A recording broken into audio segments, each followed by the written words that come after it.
Hey, what's up, y'all? Welcome to the Our Voice podcast. Excited that you're with us tonight. My name is Neil Volz. And I am Desmond Meade. This show is a show for returning citizens. This is a show that talks about our lives. This is a show that talks about what's really going on beyond the headlines, and gets into the nitty gritty of what kind of this work's all about. You know what's going on in the community. Yeah, I'm excited, Des. Hey, and it's definitely what it says, right? Our voice, right? So we don't need the experts to speak on our behalf. We don't need the doctors and the so-called professionals to speak on our behalf. That we have a voice, and it is so many great people across the country who's been impacted by the criminal justice system, who have a loud and amazing voice and are doing amazing things.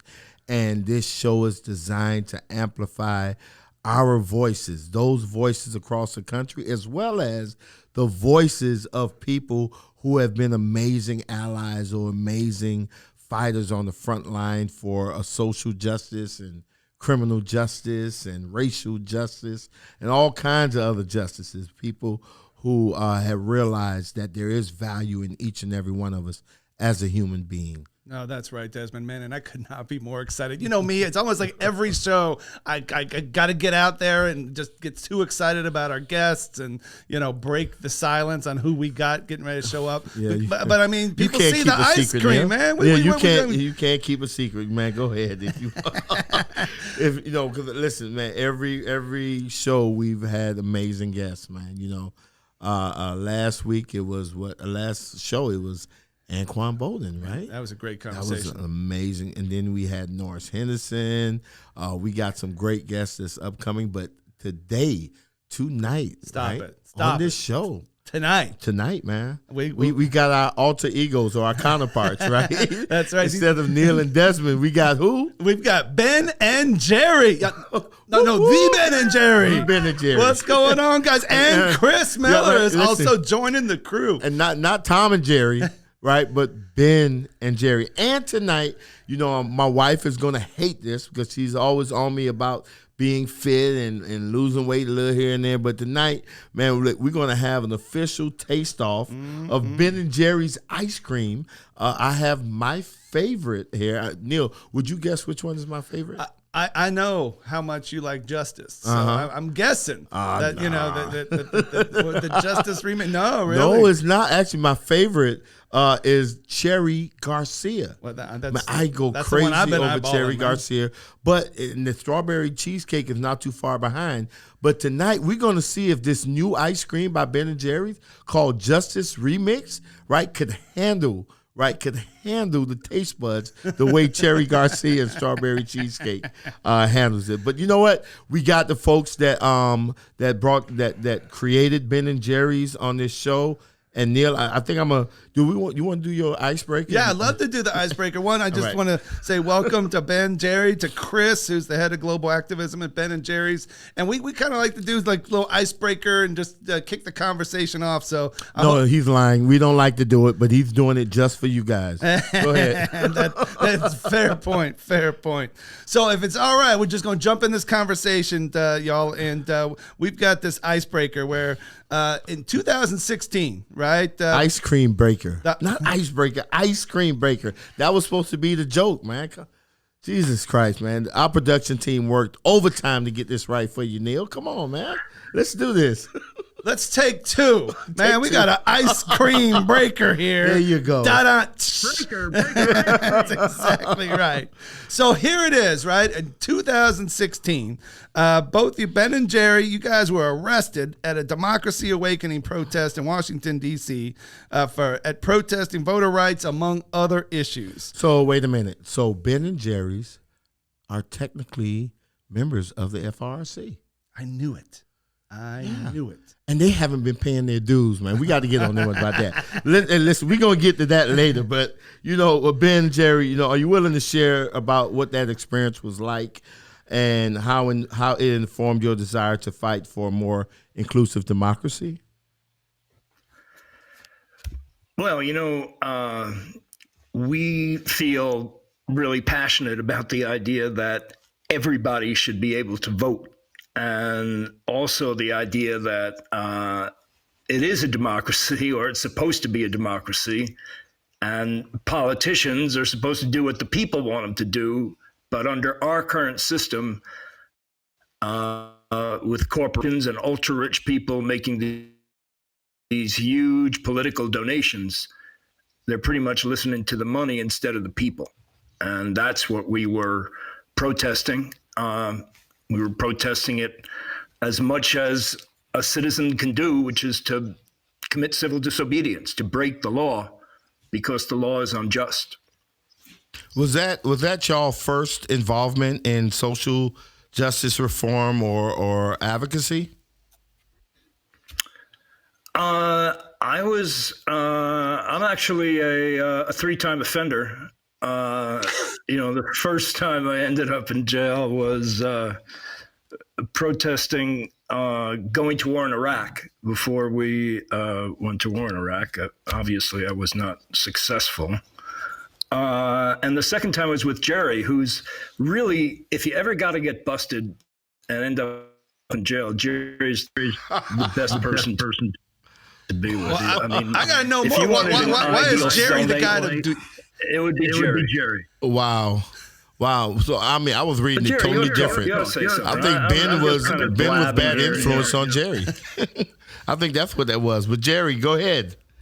What was your experience with Ben getting arrested, and why is it so great to get arrested with you? It is great to be arrested together. It sounds probably better than it really was. I mean, Ben and I were out protesting with people that had already been in touch with the authorities, so they knew we were going to be protesting. We knew we were going to be arrested, so it was not chaotic or violent in any way. And so in that regard, I mean, it was a really important issue to be fighting over. But in terms of really, gumming up the system or driving real interest, I don't think we were really successful in that. In some ways, it was more symbolic than anything else. But the time before that, when we got arrested, we actually ended up in jail behind bars, reading the scrolls that the people there before us had left. Wow, really? Yeah. That's very interesting. You said you was reading the scrolls that was left behind by people that were there previously. What were some of the things that may have just like touched you that you read? I think they were pretty much just writing their names, and it was pretty much painted over. Wow, and I'm thinking about this because I had a discussion yesterday about humanizing people, and I'm assuming that in seeing those names on the wall, that they became people and not inmates or just another number. Yeah, I think being there in that same cell, we kind of felt we had a little feeling for what it would be like for somebody who was, really in jail and, got arrested, didn't plan on getting arrested. And, it kind of really brought it home. Well, I think the other thing for us, so, Ben and I are kind of white business guys, and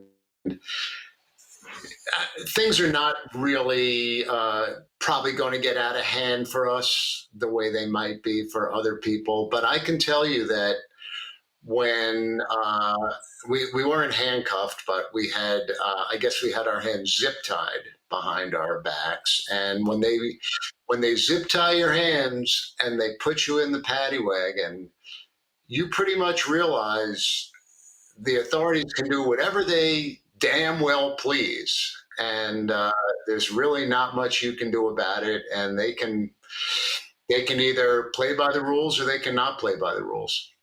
Wow, I think that is something that we're going to touch on a little bit later on in our podcast. But Chris Miller, Neil said that you are the head of global activism at Ben & Jerry's. And so my question to you, Chris, has there ever been a time when Ben & Jerry's kind of like corrupted you and brought you into their shenanigans? Well, I in fact was arrested alongside Ben Jerry in that 2016 Democracy Awakening protest. It actually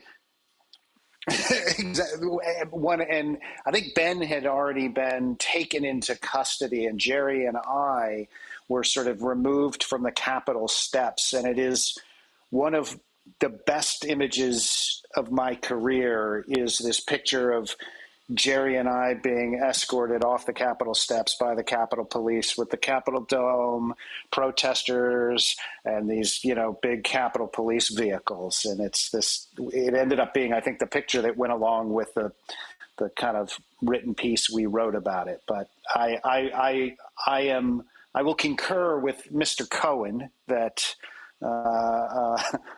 being detained with Jerry is, he's a good guy to be detained with. Wow.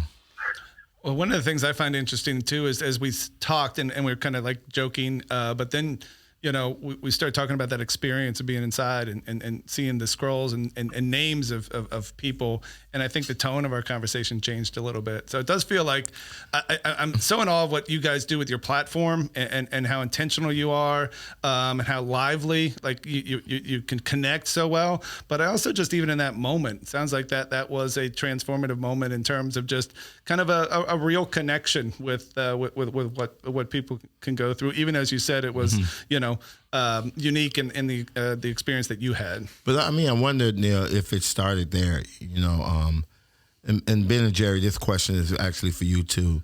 Did that spirit of advocacy, was it developed in your more seasoned age, or does it stem from something that was imparted in you probably as kids growing up?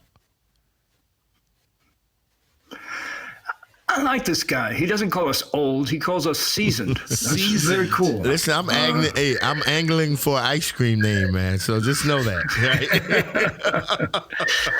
Right? I think that working for justice, protesting injustice, is something that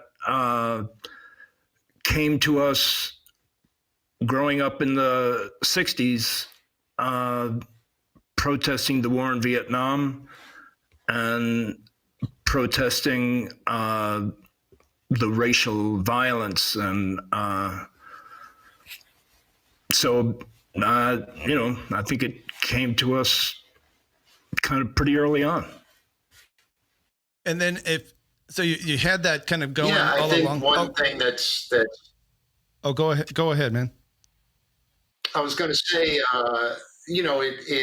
it's something that was, as Ben said, the time we were growing up, we were kind of college age around then with the war in Vietnam and civil rights movement, and there was the women's Web Loop movement. But I think things switched for us after we became business people, because we realized, first of all, how much power that business has in this country. And also, when you have a platform, as Ben and I have to a certain degree from being business people and being names that are common in the culture, then you really can have a much bigger impact if you're willing to put yourself on the line. I'll tell you something that really struck me as we started getting more and more into racial justice work is that when I was, probably around 19, I was smoking a joint on the beach with some friends. And we were smoking underneath some lifeguard stand and passing it around, and we see these two big lights coming at us. And I said, hey, eat the J, the cops. And the cops came, and that's what you do, right? They looked around and they found this J, on the sand, and they arrested us and handcuffed us and took us to the station and strip searched us. And, eventually we ended up getting off with a ticket for littering a lighted cigarette butt on the beach.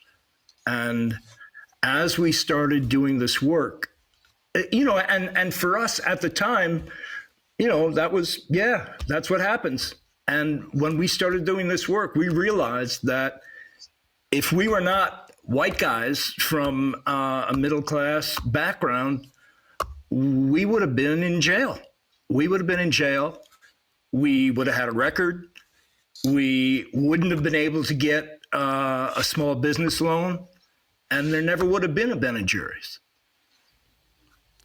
That's powerful right there. Yeah, it reminded me of your story about your friend with the phone. When you had that moment, for yourself. No, that's right. Yeah. Part of my story, you guys, is that I just days before I met Desmond, I had a really kind of transformative conversation with some friends of mine who I was doing ministry work with in Southwest Florida. And one of the young guys that we were working with he was at McDonald's, and he saw a phone sitting there at the drink dispenser. And he took it, he put it in his phone or in his back pocket. The next day, law enforcement shows up. Puts him in jail. He ends up getting force-fed a plea agreement, a felony, and he is in jail for 45 days. I'm telling you, the family has allowed me to share their story. His mom called one night and was just overwhelmed with what was going on. And I'd never seen her like that. She was one of the strongest, most amazing women I've ever met. And she called and just kind of broke down.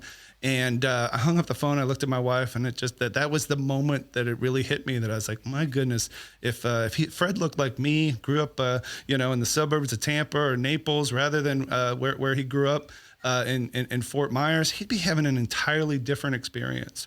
And there's very few days that go by in this work, and in terms of when we're in the community and talking to folks, when I don't think about my own story.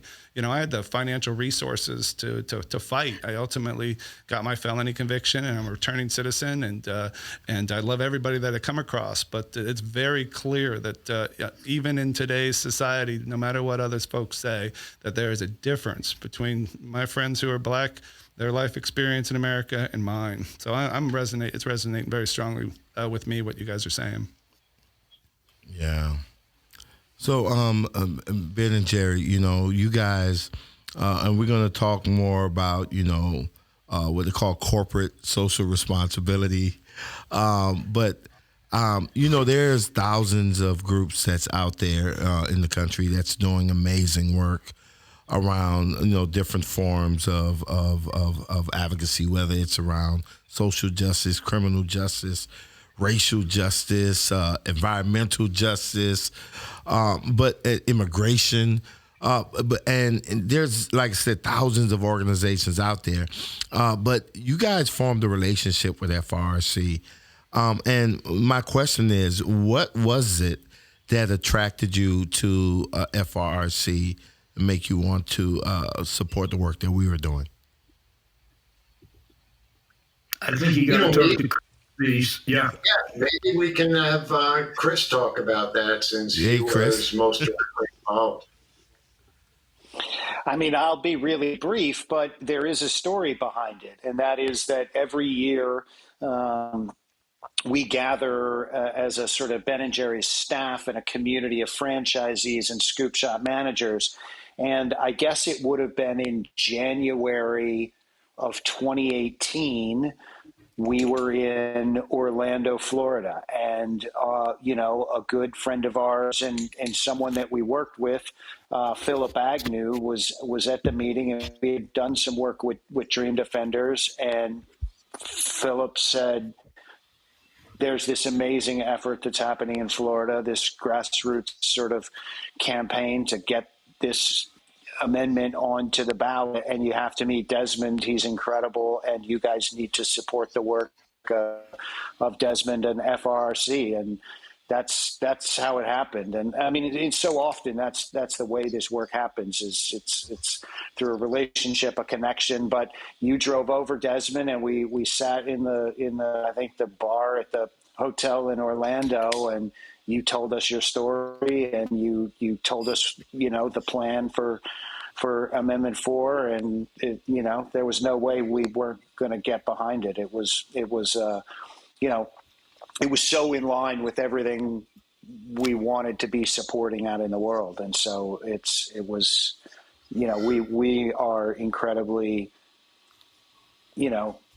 grateful to have been a small part of, what you and FRRC and everybody in Florida were able to do in 2018. Listen, we're so appreciative. I remember even with Jay and Brody, it was an amazing group of folks, especially from corporate, but also even the shop owners and the scoopers and the folks that was at that convening. And you guys have been so supportive over the years. And so, Chris, really tell me, when Amendment 4 passed, man, how did you feel? How did the folks at Ben and Jerry feel?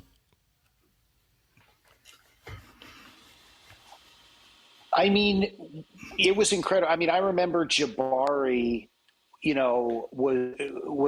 were somewhere, Jabari had your Facebook live stream up, and there was a whole group of us watching it. I mean, people really connected with this issue because it so often, not always, but in many cases, the work that we do doesn't have a date by which if you won or lost, right? It's a struggle to make change over time. Often it's incremental.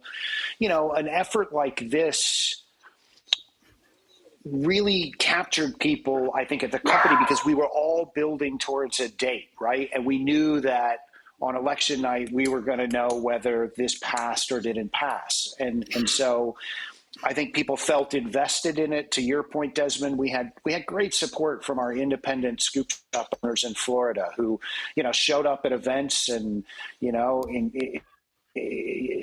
helped you all, build a little bit of buzz and excitement around your events by giving away free ice cream.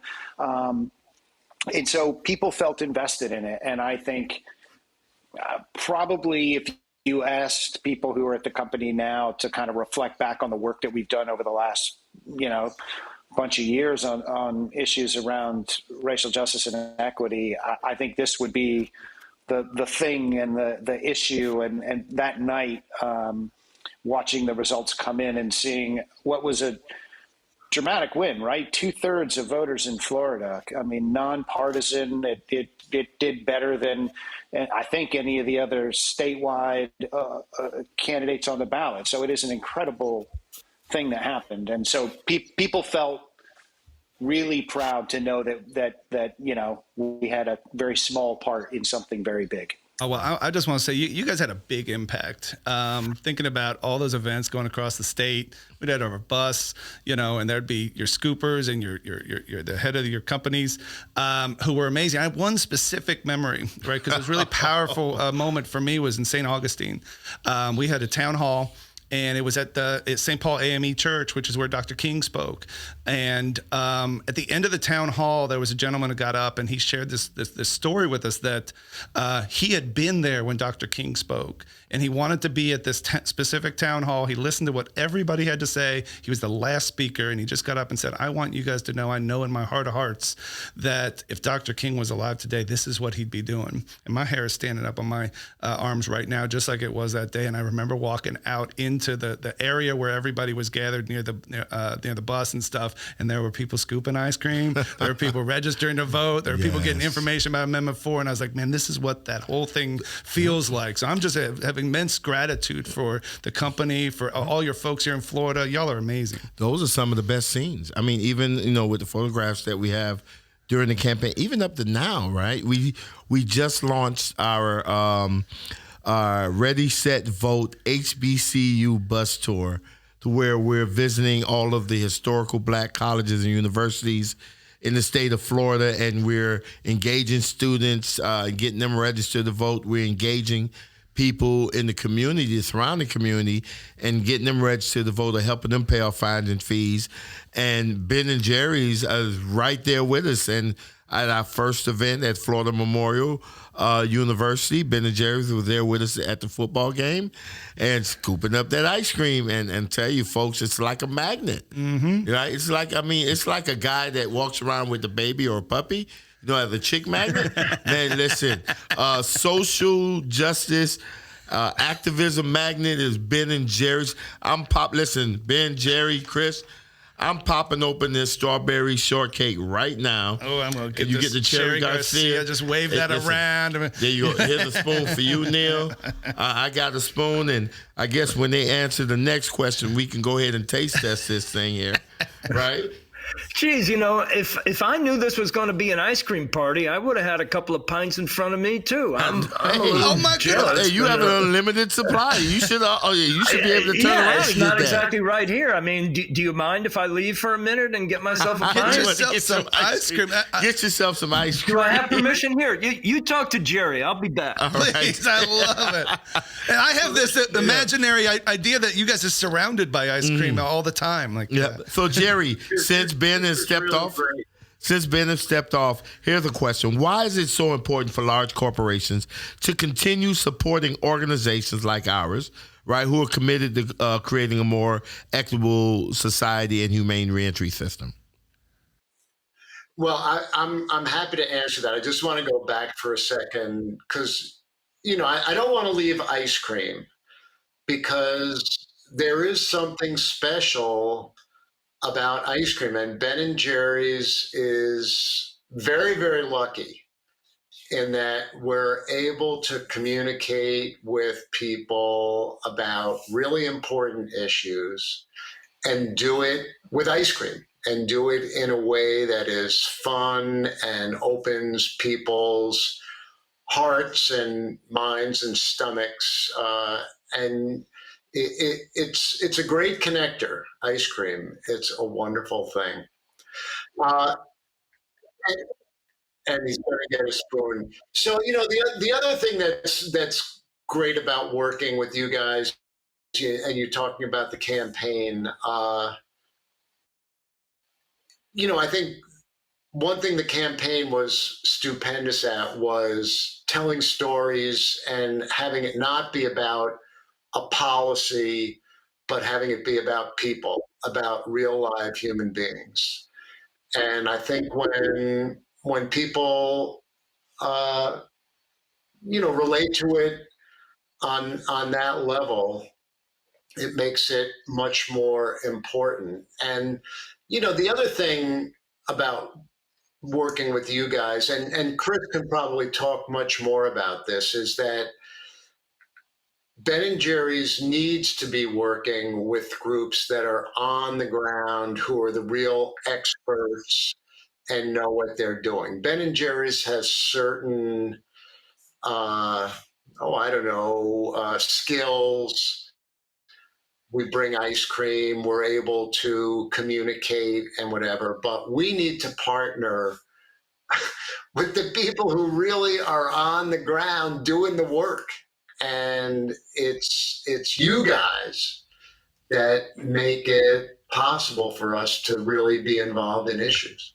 Well, I'm glad you said that. You have a lot more experience with this about, the groups that Ben and Jerry's work with and how critical that is. Well, Chris, before you say that, let me just add this one point, because, Chris, you brought up the fact about where we first met and how Ben and Jerry's was introduced to FRC. Let me tell you, I left that gathering, that convention, the convening of Ben and Jerry's employees with a key question in my head. How in the hell does ice cream help the work that I'm doing or help activism, right?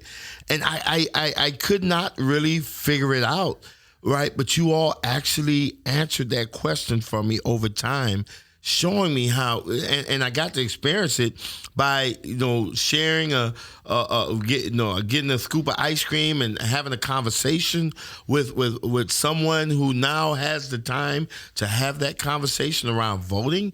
That ice cream is a tool to use to bring people together and to engage, have them engage in conversation and get in proximity with each other and learn more about each other, and that allowed us a genuine opportunity to do some deep what they call relational organizing, rather than everything just being transactional. It created that environment for those conversations. And I love what you said about putting people first, because that's exactly what you're doing when you're having a conversation with somebody over ice cream. Yeah.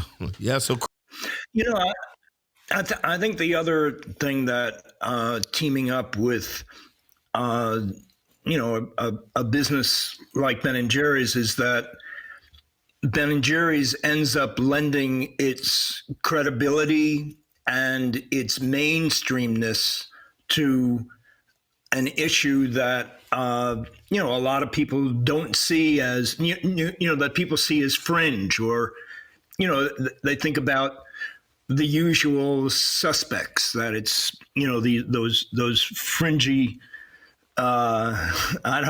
activists. But when a corporation lends its name and its credibility, then I think others, it makes it easier for members of the public to get involved.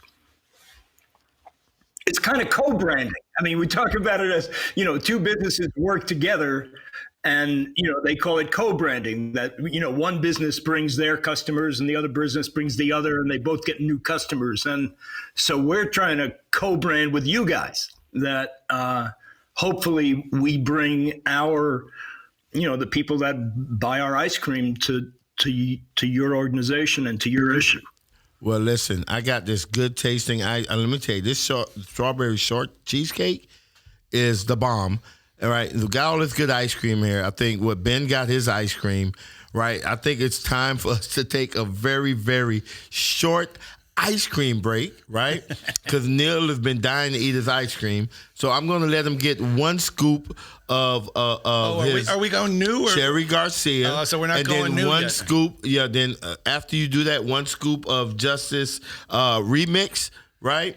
And then once you do that, then we can roll over into the second half of this show. How about that? Right? So we're going to end with a taste test / ice cream break. Yep. Here we go. Go ahead, Neil. Look at that. That's good stuff. So now we're back. Justice Remix. Jumping into the Justice. I got a confession to make. I don't feel like I'm a very good activist, and I apologize to say this on this podcast. I loved your rollout of this new ice cream. I haven't had it yet. You haven't? Wow. I am excited. One was actually shipped to my home. And I think that this is the best way to start. Oh, so you had it? You didn't share? No, I didn't want to eat it until I got an opportunity to have Ben and Jerry on the podcast. I was protesting. This was my form of protesting. And so now that we have Ben and Jerry's on the podcast, I can finally taste Justice Remix. And it's a perfect segue into part 2 of our podcast, where we're going to be talking about police accountability. We're going to be talking about even some more justice-related topics that Ben and Jerry's have been involved in. Oh man, I know we need to talk about this. I'm intrigued with how you make ice cream. I taste like a little Pop-Tart in there, or something like with some spice. This is good, Des. Dig in, man.